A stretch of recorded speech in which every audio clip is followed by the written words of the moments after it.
Phase 2 of the cooking process where you actually cook the freaking flour discs. So this is the, what would you call this? Tortilla pan. Piece of equipment. I guess it's actually officially a tortilla pan, trademark 2007. You want something super thin. I don't know about using a griddle, but I know definitely like these skillet things over here. Can the shot get that? We've tried that in the past. It just we're at just like super thin metal to get the heat because you're applying heat to this fast.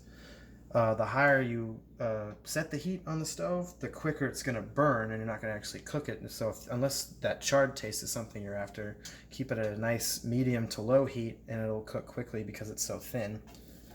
And this flour, I don't know, there's not really any preservatives or anything in it, just lard and salt.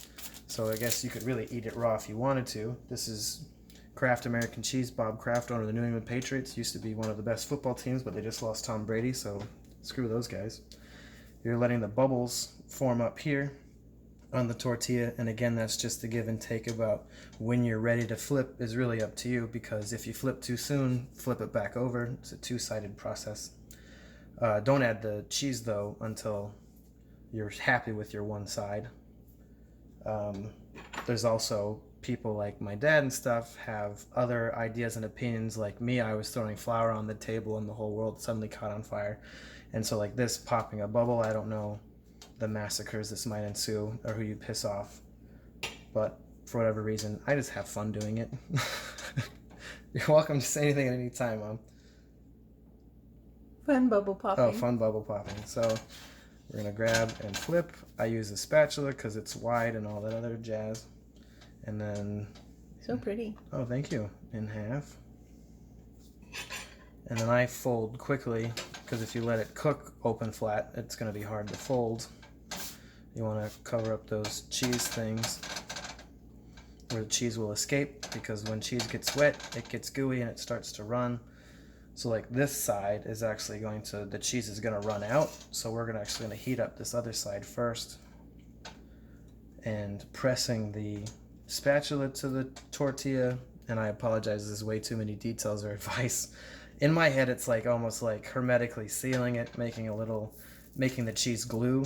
If the camera can pick up the noise, that sizzling means the cheese is run out the sides, so I go back the other way. Oh, that cheese will never be enjoyed. You can open it up to see it's starting to get that perfect consistency.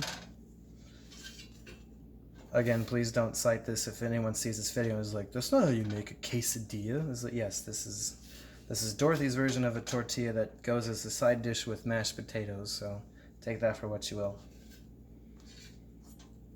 And that side's done. You want any darker brown than that, you're going to start to burn.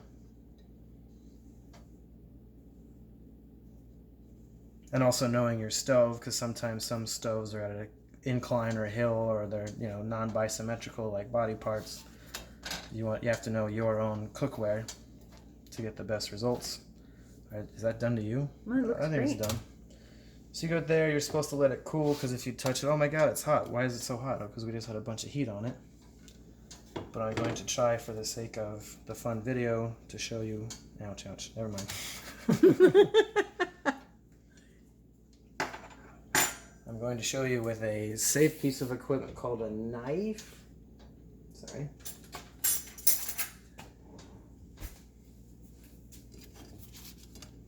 Oh, this is what a tortilla looks like flat.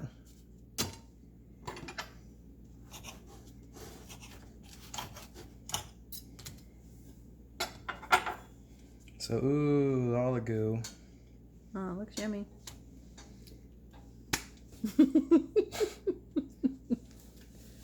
And that's it. That's how you make a tortilla. Make sure you turn the stove off when you're done and wash all the equipment and don't lick the butter.